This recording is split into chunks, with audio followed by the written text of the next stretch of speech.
Production and distribution of City Club forums on IdeaStream are made possible by the generous support of PNC and the Raskin Family Fund, with additional funding from Cleveland State University, Robert Conrad, and the Payne Fund.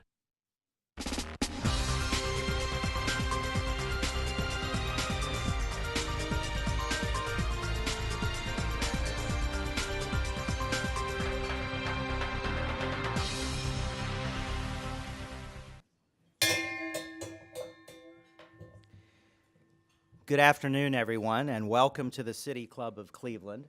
I'm Subodh Chandra, a proud, longtime member of the City Club, and it is my pleasure to introduce you to today's speaker, Steve Phillips, a senior fellow at the Center for American Progress and author of the best-selling and provocatively entitled Brown is the New White: How the Demographic Revolution Has Created a New American Majority. In January 2014, Mr. Phillips spoke right here to the City Club of Cleveland on the changing demographics of our nation. Specifically, he spoke about how its growing diversity could alter political strategy and could shift so-called purple states in the Southwest. And that speech, right here at the City Club, became the basis for his now best-selling New York Times and Washington Post, Brown is the New White: How the Demographic Revolution Has Created a New American Majority. We gave birth to that book right here at the City Club. In his book, Mr. Phillips outlines the changing demographics of the United States. No longer home to a strict white majority, people of color now represent 38% of our country's population, an increase from 12% in 1966. And we're seeing dramatic results from this shift in demographics. It's often cited as the reason for Barack Obama's historic election as the first African-American president. Our demographics are still in flux. The Census Bureau predicts and projects that the United States will be a majority-minority nation by 2044. The Pew Research Center believes that we won't have a single ethnic or racial majority in 2055. And between 2014 and 2060, it is forecasted that both the Asian American and Latino populations will more than double at growth rates of 129% and 115%, respectively. What implications will this shift have on U.S. politics in the 2016 election and beyond? How do both major political parties need to adjust their platforms and campaign strategies to conform to these trends? And we have the chairman of the Ohio Democratic Party, David Pepper, here today. Mr. Phillips, a national political leader and civil rights lawyer, is here to share his insights. He grew up in Cleveland, the son of a public school teacher and a physician. And while at Stanford University, which is where I met him, Mr. Phillips helped to build a coalition of students, faculty, and staff to make innovative changes in multicultural curriculum and student services for students of color. That's why, for me, on a personal note, it's a little odd being here, introducing him as a respected member of the establishment and a best-selling author. Because in my mind, when I close my eyes, I still see a guy in his late teens in a t-shirt with an African hat standing in the sunlight in Palo Alto, rabble-rousing and organizing students to protest Stanford University's investments in South Africa, to protest the apartheid regime there. He has been a role model to me as an upperclassman all of my adult life. He is still my upperclassman, and I ask you to welcome our favorite son of Cleveland, Steve Phillips, here today.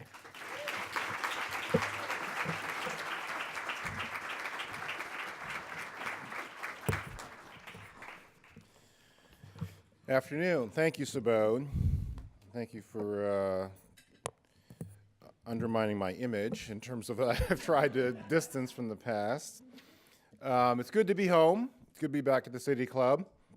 Subodh pointed out I am a kid from Northeast Ohio, and I will not try to tempt the sporting gods by saying anything about the baseball playoffs that are happening, but without wanting to take too much credit for recent historical events. As Subodh mentioned, I came home to speak at the City Club, came home to Cleveland in January 2014.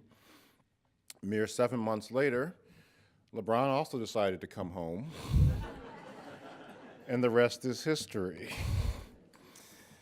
On a more serious note, I'm happy to be here today, and I'm grateful to the City Club for the invitation to speak here 2 years ago in particular. Preparing for and delivering that speech helped launch me on the path to writing this book. Coming up with a title for that speech helped affirm that this was the right title for this book. And then C-SPAN's decision to actually nationally broadcast that talk gave me the confidence that maybe I actually had something to say that could be of use across the country. So what does the phrase "brown is the new white" actually mean? It means, to be quite blunt, that while America was once a white country, it's white no more. It means that America is now a multiracial nation with no single dominant racial group, and the coalition of people of color and progressive whites that elected and re-elected Barack Obama is now the mathematical majority of all people and all eligible voters in the country, what I call the new American majority. And it means that in order to maximize the full power of the new American majority and to help America realize its highest and best ideals, that people of color must go from being an afterthought to the first thought. In my book, I devoted an entire chapter, chapter 3, Blinded by the White, to the depth, breadth, and duration of America being a white nation. But looking just at the origins, history, and current intensity of US immigration policy proves the point that this has long been an explicitly and unapologetically white country. The first fact about immigration policy, and one all too often ignored and overlooked, is that America did not used to be a majority white country. And after all, we gathered here today in a county named Cuyahoga, which is a Mohawk Indian word for Crooked River. And then for all the name-calling and scapegoating of people who are here without paperwork, it was actually the settlers at Jamestown in 1607 who were the first illegal immigrants. After stealing the fertile land on which lucrative crops could be grown with the indispensable help of slave labor, in conducting such theft at the bloody end of a barrel of a gun, the Founding Fathers quickly codified the concept that the United States of America was a white nation. The very first immigration law passed in this country, the 1790 Immigration and Naturalization Act, said that to become a US citizen, you had to be a, quote, free white person. That statute was good law all the way up until 1955. And it was the unofficial policy of the country until 1965. In 1924, the US Supreme Court heard the case of Takao Ozawa, an immigrant from Japan who sought to become a US citizen. The court rejected his application, citing the free white person language and saying, quote, in all the naturalization acts from 1790 to 1906, the privilege of naturalization was confined to white persons. And since Ozawa was a person of Japanese ancestry, the court found that he was clearly of a race which is not Caucasian and therefore belongs entirely outside the zone of protection on the negative side. If you step back and look at the world overall, white people are actually only 14% of the world's population. So for an international destination like the United States to be so overwhelmingly white took a lot of hard work and conscious and intentional acts of exclusion. And the quota system that they developed showed the way. The racially conscious social engineering underpinnings of US immigration policy were laid bare in 1926 by Dr. Joseph Hill, the architect of the current immigration framework with its quota system of restricting immigrants from various countries. And in explaining the system, Dr. Hill said, the stream that feeds the reservoir should have the same composition as the reservoir itself. And by the reservoir, he meant a country whose population was at that time 90% white. And so it's no accident that Donald Trump's defining issue is hostility to non-white immigrants. And his campaign is really the latest expression of a mindset that extends back centuries within this country. Many people are uncomfortable with the changes in the country that are attendant to this demographic revolution, and they seek to hold back the tide of change. But I'd like to ask if this notion that Trump talks about in terms of make America great again is when exactly do his supporters think America was great? And at that time, could people of color vote? Could non-whites become naturalized citizens? Could women work? Was racial discrimination still widespread and legal? We've always known that some people resented the changes coming with the country's changing racial composition, but Trump's candidacy has quantified the size of that sector of the population. It's around 35% of the Republican voters, a number that is certainly large enough for a presidential candidate to win the Republican nomination in a multi-candidate field. And I'm often amused at the dismay of many of the conservative intellectuals who are shocked to find out that so many of the people in their party are motivated by racial resentment. You know, sometimes makes me wonder who they thought was voting for them all these years. This mindset, this white is right mindset has become so deeply ingrained in American culture, institutions, and leaders that it has affected virtually all aspects of society, and it accounts for much of the inequality plaguing the country today. Racial discrimination in hiring and employment was perfectly legal until passage of the 1964 Civil Rights Act. That's something that I actually learned researching the book, because we hear about Brown versus Board of Education, eliminating racial segregation, but Brown versus Board in '54 only eliminated racial segregation in the realm of education and completely left legal racial segregation in employment, housing, other sectors of our society up until '64. The post-World War II GI Bill and the New Deal federal housing programs effectively handed billions of dollars to white families after World War II and excluded people of color. And the pattern of racial preferences for whites persists to the present day, primarily in the form of the less overt but also insidious form of implicit bias. Implicit bias has been proven by the studies such as the University of Chicago's famous Are Emily and Greg More Employable Than Lakeisha and Jamal? In that study, identical resumes were sent out to employers, and the only thing that was changed was the name on the resumes. Resumes with blacker sounding names got 50% fewer callbacks for interviews. This pattern of widespread implicit bias led Harvard sociologist David Williams to observe, as an American raised into society with negative implicit biases against black people, you're not a bad person, you're simply a normal American. So given this history and track record, it's not surprising that 90% of the country's elected officials are white, and that the first 43 presidents of the United States were white. So how then did we get from a country that exploited and profited from the land and labor of people of color and held black people in bondage as chattel slaves to electing and re-electing a black man as president of the United States? How did the demographic revolution of the past 50 years come to be?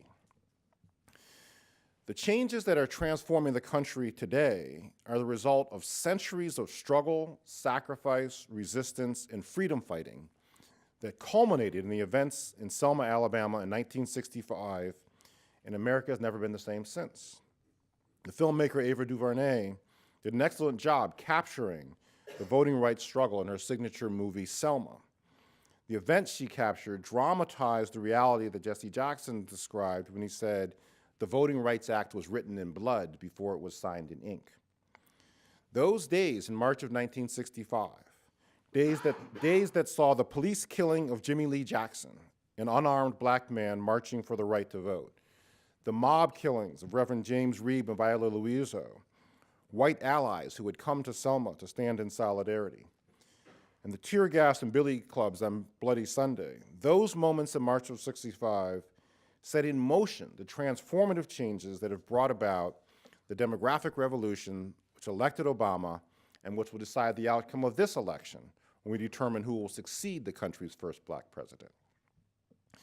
The Voting Rights Act took down the whites-only signs on America's voting booths, and millions of African Americans were finally able to vote, growing the ranks of black elected officials from 1,000 in 1970 to 5,000 in 1980 to more than 10,000 in 2011. Less appreciated, but equally, if not more significant, in terms of changing the composition of the US population, was the passage of the Immigration and Nationality Act of 1965. The day after LBJ introduced the Voting Rights Act and gave his famous speech to Congress saying, "We shall overcome," the next day he convened his top staff and says, "I want to do a whole bunch of things. I want to deal with Medicare and aid to education, and a number of things." And one of those big things was overhauling the nation's immigration laws and taking down the figurative whites-only signs at America's borders. Since the passage of that act, America has finally begun to reflect the full racial diversity of the rest of the world. Latino population has grown to more than 54 million people, making that group the largest non-white group in the country. Asian Americans are actually the fastest growing group in the country, moving from 2 million people in 1965 to nearly 20 million people today. An underappreciated aspect of US immigration policy is that since Asians have, for the most part, only legally been allowed to become citizens since 1965, 74% of all Asian American adults are foreign-born. So all told, since '65, people of color have gone from 12% of the population to 38.4% today, and those numbers are growing every single day. When you take births minus deaths plus legal natural immigration, every day 7,000 new people of color are added to the US population and 1,000 whites. So really every hour, and there's a clock on the US Census website. It tracks this almost in real time as these changes are taking place. And so you can see how the ferocity of the focus on immigration and building walls in this election has an empirical foundation. And so what this population explosion of people of color has meant is that there's a mathematical new American majority with the power and potential to transform US politics and reorder the country's public policy priorities in a much more progressive direction. Historically, US politics has been about a battle for the voters in the middle. Broadly speaking, the country was 90% white, and white people were divided into rough thirds, a third progressive, a third more conservative, and a third in the middle, swinging back and forth. This has led to what I call the tyranny of the white swing voter. For most of the history of the country, the only way the white progressive third could win was by wooing over enough voters in the middle. But fear of alienating white swing voters has led progressives to water down their policy agenda, surrender their highest ideals, and frequently sell out the people most in need of far-reaching change and reform. Fear of alienating white swing voters is what led Thomas Jefferson to remove the passages from the Declaration of Independence that condemned slavery. That same fear prompted Abraham Lincoln to reassure whites in the middle in his first presidential campaign by saying that so long as there was going to be inequality, quote, "I, as much as any other man, am in favor of having the superior position assigned to the white race." More recently, the tyranny of the white swing voter paralyzed Democrats in the Senate in 2014 from defending health care and from pursuing and championing immigration reform as they pursued a futile and failed attempt to distance themselves from the issue of immigration and the black president who sought reform. And even in this current campaign, this tyranny of the white swing voter silences the Clinton campaign and its progressive allies from relentlessly and aggressively calling out Trump's campaign as the cauldron of racial resentment that it is. The reason I wrote this book is because too many people who fund and run progressive campaigns have not internalized the lessons of the Obama election, and they've not done the math to understand the existence of the new American majority and the presence of a path to electoral dominance. Rather than having to appeal to the more conservative voters in the middle, there are now enough people of color in the country that progressive people of color and the slightly more than 1/3 of whites who are progressive now constitute the majority of all voters. Obama got the support of 80% of people of color, 39% of whites. Those ratios translate to 51% of all eligible voters in the country. In the biblical terms, the rejected stone of the communities of color who have historically been exploited and oppressed can now become the cornerstone of a new, more progressive political order. In this current election, while the Clinton campaign is devoting significant resources to mobilizing voters of color, Democrats are particularly at risk of failing to recapture the Senate because they are incorrectly focused on trying to peel off Republican voters rather than mobilize Democratic voters. And although many Democrats don't understand and appreciate the centrality of voter turnout of people of color, Ohio Secretary of State John Husted does. That is why his office is bending over backwards to make it harder for people to vote. And I thank God for the work of the Chandra Law Firm and other fierce advocates for democratic participation in America who are fighting against restrictions on voting that Husted and those like him across the country are erecting. Not only is mobilizing the new American majority the path to victory on November 8th, it's also the way to drive a stake through the heart of the right-wing politics that have protected inequality and injustice in America for centuries. The geographic pillars of conservative politics in America are in the very regions where people of color have historically been enslaved and exploited, the South and Southwest. The political base of many of the most conservative leaders in the country is in states such as Texas and Georgia and Arizona. Georgia and Texas were once proud slaveholding states.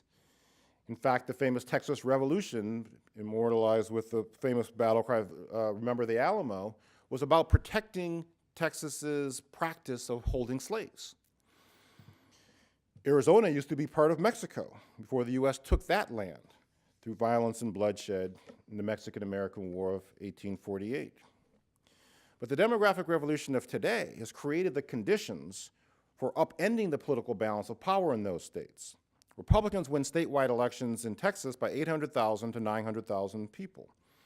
There are 4 million eligible non-voting people of color in Texas, 3 million Latino alone. Georgia is 47% people of color. Arizona is 44% people of color. So to manifest the potential of the new American majority will require going all in on investing in organizations and leaders and institutions and communities of color in these states. Instead of spending hundreds of millions of dollars on TV ads whose impact is unproven and fleeting at best, campaigns should be hiring hundreds of full-time staff to work in neighborhoods, talking to voters, providing information, facilitating voting, and other forms of civic engagement. The way Obama won Ohio in 2012 was he had 600 full-time staff people working closely with community and faith leaders, registering voters, and getting them to the polls. Fortunately, the Ohio Democratic Party, under David Pepper's leadership, has the right vision of what's required. They just need the steady stream of resources to hire and deploy and sustain the staff to do the work. And similarly, local leaders in Georgia and Arizona, Texas, North Carolina, and other southern and southwestern states need massive infusions of resources. And if they get them, the entire trajectory of U.S. politics can be altered for decades to come. Lastly, I just want to say a few words about what is possible in the realm of the transformation of public policy.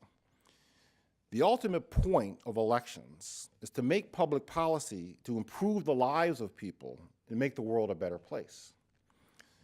The root cause of many, if not most, societal problems is economic inequality. In his last book, Where Do We Go From Here?, Martin Luther King criticized the array of social programs because they, quote, seek to solve the problem of poverty by first solving something else.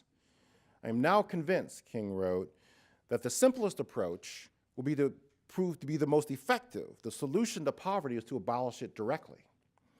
King's solution was a guaranteed income. Currently, there is renewed interest and attention to the idea of a universal basic income. The power of the new American majority is that we can end economic inequality and we can leave behind the era of having to delay our biggest dreams and highest hopes. We can end poverty in America, and we can do it without raising taxes one dime on 99% of the people, and without making rich people less rich. And the way to do that is by instituting a wealth tax, not an income tax, but a tax on wealth. The top 1% of the country, people who have $13 million in assets, cumulatively have $25 trillion in assets. And if we instituted a wealth tax on that top 1%, a 2% wealth tax, that would generate $500 billion a year. The think tank Demos has estimated it would cost $200 billion a year to lift everybody up out of poverty. And as for that 1%, the average return in the stock market since 1928 has been 10%. So we're saying just make 8%. Just get richer a little slower, and we could end poverty within this country. We now have the numbers to enact these kinds of bold, sweeping public policies that can move us rapidly towards the kind of just, equal, and enlightened society that we want to see. The demographic revolution has made this and so much more possible. We are living in historic times. There is a new American majority. Brown is the new white, and the future is bright, multi-hued, and full of promise. Thank you.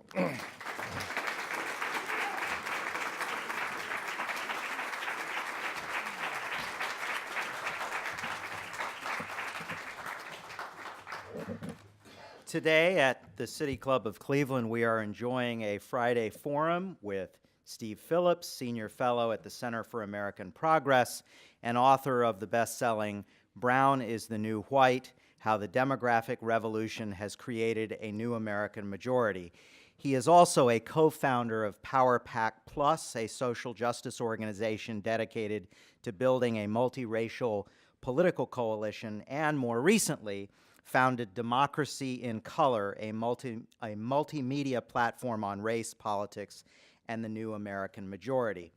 We're about to begin at the City Club the audience Q&A. We welcome questions from everyone, City Club members, guests, students, or those of you joining us via our radio broadcast, webcast, or our new live simulcast at the Parma Snow branch of the Cuyahoga County Public Library. If you'd like to tweet a question, please tweet it at the City Club. That's at the City Club. And our staff will try to work it into the program. We want to remind you that your questions should be brief and to the point and actually be questions. Holding the microphone today are content coordinator Teddy Eisenberg. Teddy, if you could hold your hand up over there. And director of programming Stephanie Jansky. May we have the first question, please? Thanks for coming. When we sit here in 2050, hopefully listening to you, what sort of policies do you think a non-white electorate would try to bring into public policy? You talked about tax reform. Do you think necessarily a non-white would be more inclined to that sort of policy compared to the current strategy? Yeah, so I talk in the book about how voters of color are almost inherently more progressive because their condition is unequal, and that their desire for equality means we have to have change, and we have to progress and make change within our society. And so in terms of the quote from Dr. King that I was referencing, the underpinnings of all these different issues being economic inequality. And so we have a profound racial wealth gap in this country, that where the average white family has assets of $150,000 a year, average black family $10,000, average Latino $11,000, and even the Asian population is $75,000, which is still half. So this profound gap affects everything from housing to education to economic opportunity, jobs, et cetera. And so that is an underpinning of all these other different pieces. And so I think as long as there's that level of inequality, that the communities of color are going to want there to be more equality. But the bottom line, people want to be able to take care of their families. They want to be able to raise their kids. They want to raise them in safety and send them to good schools and be able to have them be healthy. And so that's tied to the assets that you have and to the level of opportunity that you have. So the driving force, and why it's interesting, because actually not even all the different leaders of color and not even people who are from that community understand the potential and the desire for that level of change. And I think that's one of the underappreciated aspects of this election, is that the depth of the response to Bernie Sanders' campaign shows that there's a strong appetite for far-reaching restructuring and change within the country. And so I still think there's a lot of hesitancy and timidity around fully embracing that agenda. But as the country gets more diverse, there's going to be increasing support for that type of public policy change. Thank you so much. I think I have a sort of a follow-up question about this, the new majority for progressive agenda. So how does it come about? Because as you said, there's a lot of timidity around these issues. There's a general sense of what these issues may be focused around inequality, but how do we get coherence on a policy platform? And also, where does the driver for change come? I think what you were saying was the Democratic Party should reach out to in organizations existing in the Black, Hispanic, and Asian communities, but is that top-down approach really going to work? No, I don't think a top-down approach is going to work, and I don't think that the driving and I feel that the changes in the country are really outstripping much of the leadership of the country. And so there's a whole element of this needing to be bottom up. And I do think that one of the challenges is going to be contesting for the leadership. Right? I mean, I'm a Democrat. I think for the Democratic Party, there needs to be a struggle around who is going to be the leadership of the Democratic Party. What are its priorities going to be? How are they going to invest the resources, and what are they going to prioritize? I mean, they continue to spend hundreds of millions of dollars on 30-second television ads trying to chase the fickle voter in the middle. Are we going to hire hundreds of staff in all these different states and have them be permanent year-round people working from the community, working people in the community? That's a reorientation that is necessary, but we're not there yet. So that's going to take a push and a struggle over this next period of time. And then something, it will be very interesting to see too, because similarly, I generally believe that this is the last gasp of racially explicit racial resentment politics. And that's part of the intensity of the moment of this election. And I think people feel it intuitively, and I think they're correct that this is their last best chance to hold this back. But what's going to be interesting is that once the Trump approach of trying to appeal to racial resentment is passed by, then there's going to be an issue where you're actually going to have many people on the Republican side contending for and contesting and making an argument that they're better for people of color. And so that's why, as a Democrat, I was very worried about Marco Rubio. I mean, he does a very good job of articulating the immigrant experience, person of color experience. And so Democrats are not used to making an argument around why they're better. And so they just be able to have to just say, well, look at those guys, they're crazy, just come with us. But that's not going to be sufficient going forward. And so that's going to be part of the challenge as well. So I think that this next period, in a lot of ways, I almost feel like if Clinton does win, I think these next 4 to 8 years, almost a period of transition, right? So we had the Obama election, which ushered in this era. This election about, so are we going to go forward or back? If we're not going to go back, then there's going to be a lot of struggle around who are going to be the leaders. I mean, it is remarkable and distressing to me that the composition of the leadership of the Democratic Party does not reflect at all the composition of the members of the Democratic Party. 46% of Obama's voters were people of color. Almost all of the people who control the big budgets and the large amounts of money are white. And so it's almost like it's a domestic apartheid situation. And so that's a major struggle that has to be engaged and engaged quickly. And so that's something that I'm going to be working on with some of the folks that I work with on right after the election, really taking on, pushing the Democrats around, are they going to truly embrace this vision or not? Because if they don't, they're at peril. And so that's where to say, bottom line was that saying it's not the power's not in the White House, it's in our house. And so there's going to have to be a lot of pushing and pressure from the bottom up to then get people in position to then run the party and these institutions better. I appreciated everything you said today about mobilization and what you said in much more detail in the New York Times opinion piece of a couple days ago. But would you also address the party infrastructure that already exists at the city, ward, and precinct levels and how that can be better harnessed?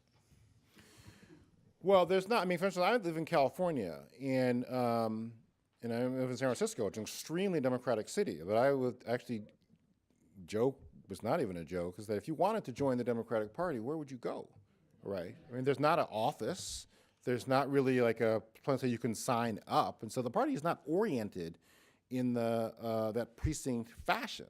And so I think that's one of the first challenges. And so that's my hope, in that we will be putting out something right after the election. We're going to put out this national kind of declaration on what the Democratic Party should be, and then try to get a lot of people to sign on to that. You know, maybe the chair of the Ohio Democratic Party might sign on to it. And so, but the idea is to shape the context within which the selection of the next Democratic Party chair will take place, so that then that person will be committed to putting staff on the ground in a permanent basis, so that we don't have this tremendous drop-off we have in off-year elections. So that is a top-down issue, actually, because the money is at the top. And so how is it actually going to get allocated? I do hope that it'll be interesting to see how things unfold in terms of the Bernie Sanders, Act 2.0, in terms of revolution.org grouping. And so are they going to utilize that network to actually create infrastructure, hiring staff, having people in these communities across the country? Because I was thinking, why isn't there, and this could even be done on the philanthropic C3 side, why isn't there a civic engagement coordinator for every single faith-based institution in the country, and particularly the Black and Latino ones? And so just to you get the list of the members who are in that faith-based institution. Are they registered to vote? Make sure they're all registered to vote. Make sure they know when the election is. Turn them out to vote. That's a level of infrastructure that it would be much more impactful than just running all the 30-second ads that we do. But it's not been the mindset. So I think that that's going to be a big part of what has to happen. But I think we've got to be organizing ourselves in that fashion. But there's not even the mindset around that's what the party looks like. And I do think that's the challenge of the next period. And right after this election, we have to be insisting on an agenda for the next chair of the Democratic Party nationally, that's what this person will be doing. Be investing these kind of resources, reorienting the structure and the allocation of its resources. Thank you for coming here. Both Bernie Sanders and Donald Trump and a couple of Republicans ran as outsiders, i.e. against Washington, based on the issues of Brexit, immigration, job loss. Do you see the British Brexit vote having any influence on the U.S. election? I don't know if the vote itself is going to have influence on the election, but I think it is reflective of orientation and a worldview that all of these countries have problems with inequality, and no one's solved these issues within our society. And so then who is responsible for that? And so that's where the question comes in. And so I think that the Brexit answer was that being part of the European Union is what was responsible for the problems. But there was a lot of misinformation in that whole campaign, and then false promises made around, we'll get all this money for domestic programs if we pull out. So now they're actually kind of grappling with that. And it's interesting that they have not actually triggered the withdrawal provisions in that country. But the notion around who is to blame is a similar situation. And so I think we have that here. So yes, there's economic insecurity and dislocation, and wages are stagnated and not growing. So who is to blame for that? Is it the Mexicans coming over the border who are taking these different jobs? And what's interesting is we're not that far removed from the whole Occupy Wall Street movement. So there was a whole coalescing of opinion within the country at a certain point in time around this is 99%, 1% issue. And so the concentration of wealth that I was talking about is profound and is a source of solving these problems. So if are we going to focus on Mexican immigrants, or are we going to focus on Wall Street banksters who are gathering and hoarding all this different money and all these resources? And so I would submit that there's more money to be gotten from the top 1% than there is from the Mexican immigrants. But that's a question of leadership. And so how much of the leadership is misdirecting this genuine, legitimate sentiment people have about the dissatisfaction with the current state of affairs, and how much of leadership is pointing towards actual solutions and the actual culprits for how the current state of affairs came to be. So outside of finding new donors, what do you think it will actually take to get a full commitment to that investment of what you were talking about in these different communities? A lot of times I feel like, you know, you can have a change at the party, but still you have so many donors set in that mindset that even with the data, they still have been reluctant to commit. So what does it take to pull out that commitment before you have like a Rubio that starts trying to appeal to the minorities? Right. Yeah, I actually don't think it's the donors who are the obstacle. I think that, frankly, there is a small grouping of political consultants who have kind of a stranglehold around what the progressive movement overall, what the Democratic Party does. And brought my own cheering section. Yes. And so it's actually easier for them. It's there's an element of laziness involved in that. I mean, it's much easier to sit at your computer and dream up brilliant ads and then go to iMovie and make an ad and then send it out than it is to hire dozens or hundreds of people, train them, supervise them, send them out to communicate with the voters. So that's very labor-intensive and less lucrative work as well. But this is where I feel like the other advantage that we have, I think there's two advantages that flow from the technological revolution. One is the issue of transparency, or the biggest one is, well, first is the issue in terms of the small dollar potential. And there's like a huge irony of the 2016 election that, you know, when Bernie Sanders was a leading voice around money in politics and getting big money out of politics, and he was also the leading example of an alternative campaign finance system, which is small dollar contributions aggregated using technology, $28 a person. I mean, Bernie Sanders raised almost $200 million, which is unbelievable amount of money. I still remember in 2004 when John Edwards ran, he raised $7 million the first quarter. Be like, wow, it's so much money.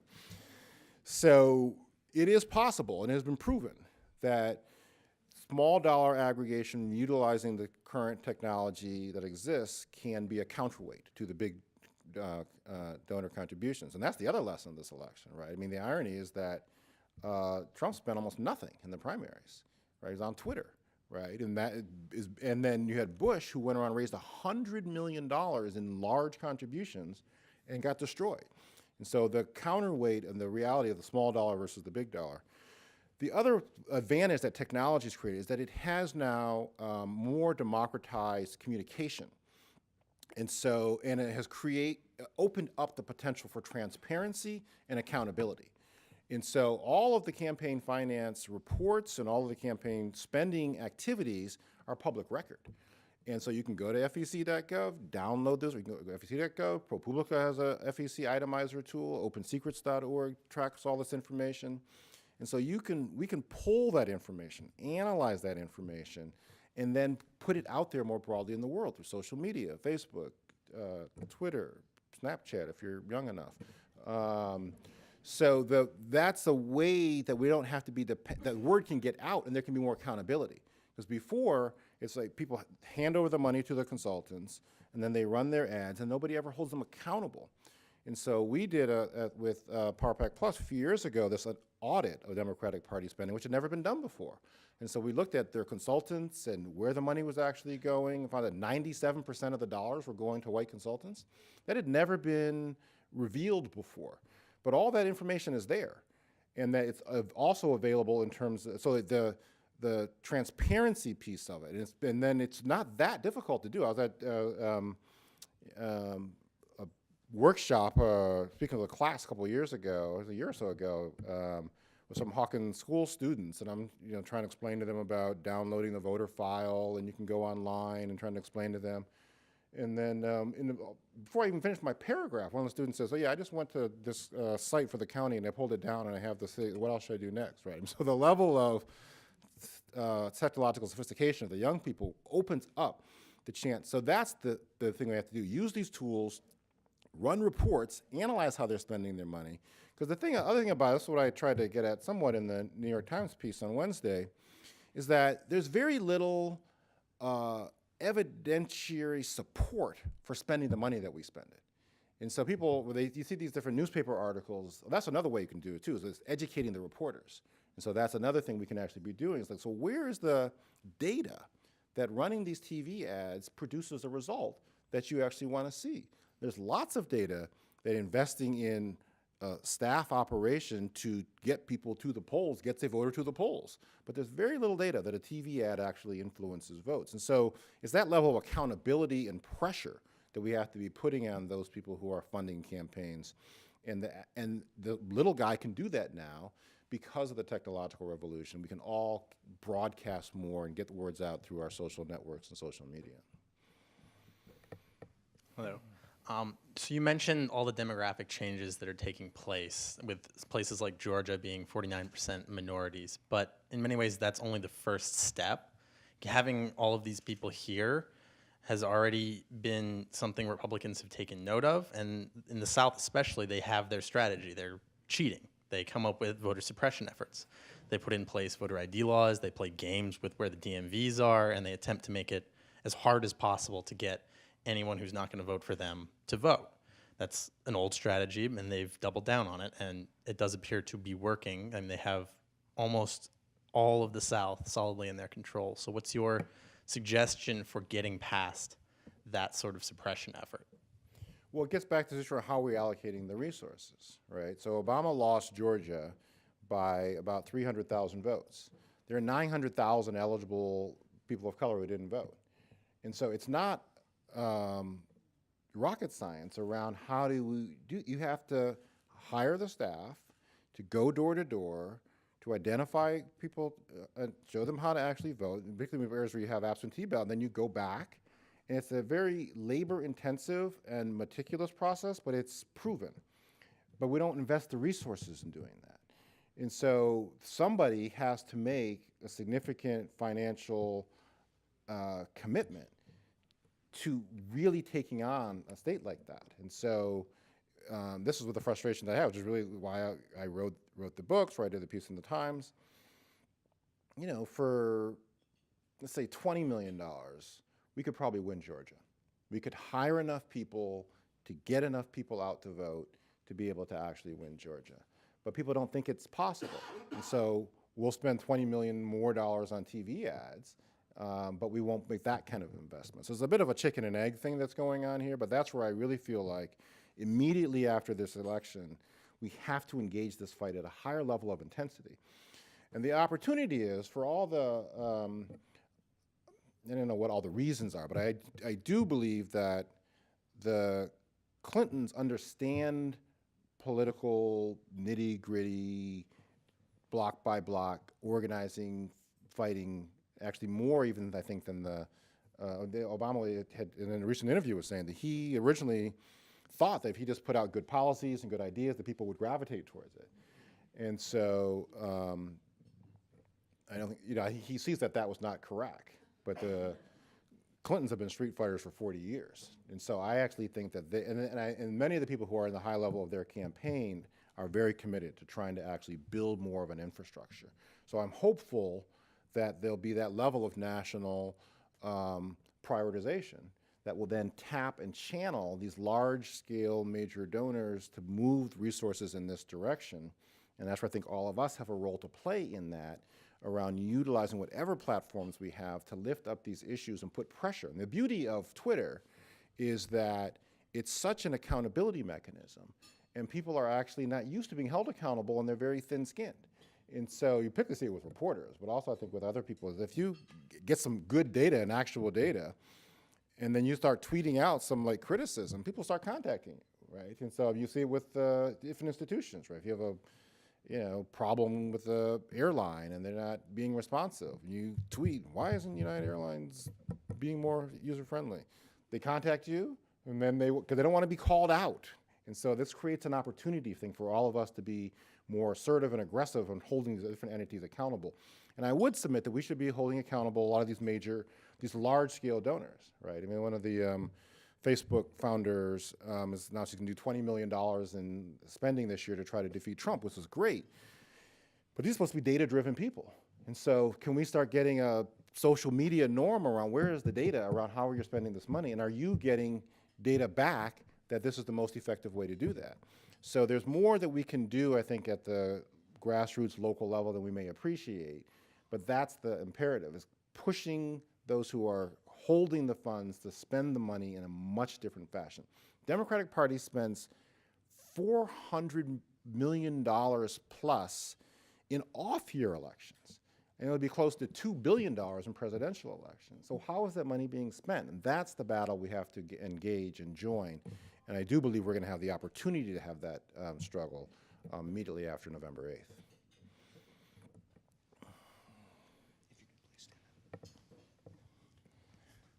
I just love you. Do you know if Hillary Clinton and her campaign have access to your book? I have given Hillary Clinton my book. A friend of ours has given Bill Clinton their book. And we are told that Bill read it and actually called up the campaign leadership. So you guys should take a look at this. So I do feel that the Clinton campaign is, I mean, I still think the ratio is overly heavily weighted towards television ads. I think you could see it in like August, September. They spent so much money and still Trump caught up. But I do believe they believe in terms of the importance and centrality of mobilization. And so they're putting a lot of money around early vote, getting people out. They have lots more field offices across the key states than Trump does. So I take some solace in that, and I do believe that her and her people around her, even more importantly, are committed. And I think it's to her credit that she was instrumental in getting Donna Brazile chosen as the interim chair of the Democratic Party. I came of age with Donna Brazile in the 1984 Jesse Jackson presidential campaign. She has her roots in this kind of work, and that's her orientation, and now she's chair of the party. That's a very positive sign around what the leadership could look like heading into 2017. Thank you.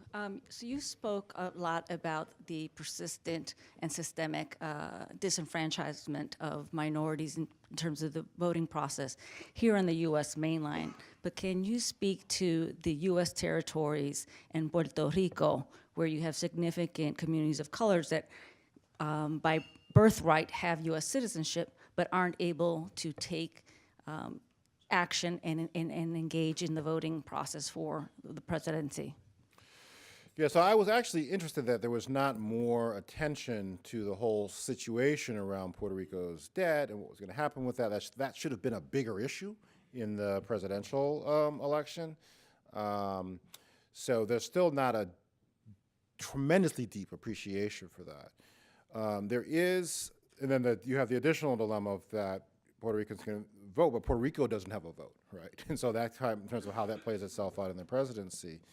But particularly this year, there's an increasing awareness of the significance of Puerto Ricans in Florida. And there's been so many Puerto Ricans who have moved to Florida over the past several years. As you explained, they are actually all eligible to vote.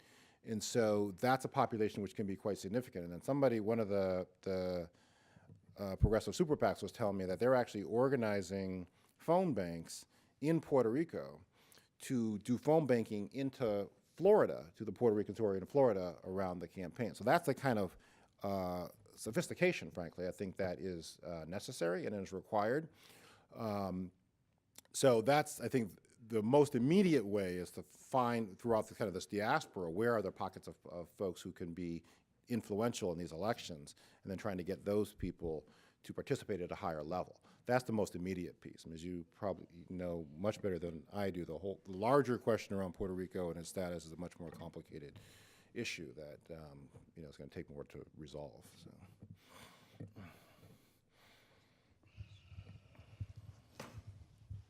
Well, I know you always said, baby, that you wanted to be a kingmaker. And all the ladies in the room, I want to say that we know that we rule the world. So once we get a woman to get this thing all together, would you consider becoming the president after Hillary? For those who don't know, that is my aunt. So, being president is a very hard job. I think I will settle for being able to try to be influential with those who are in positions of leadership with the next president.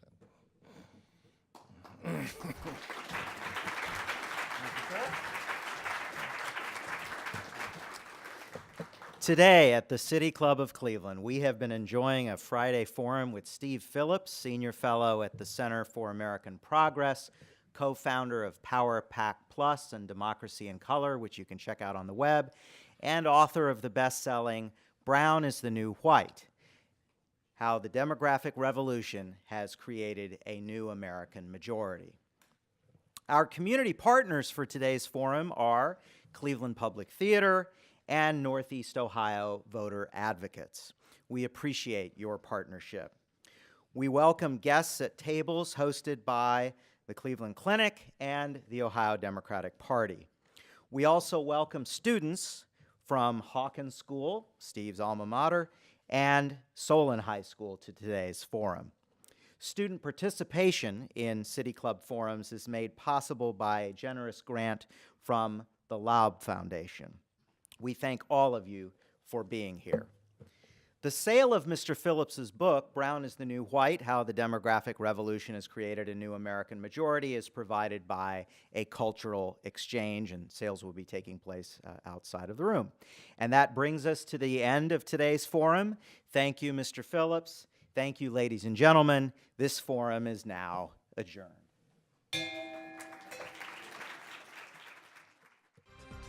For information on upcoming speakers or for podcasts of the City Club, go to cityclub.org.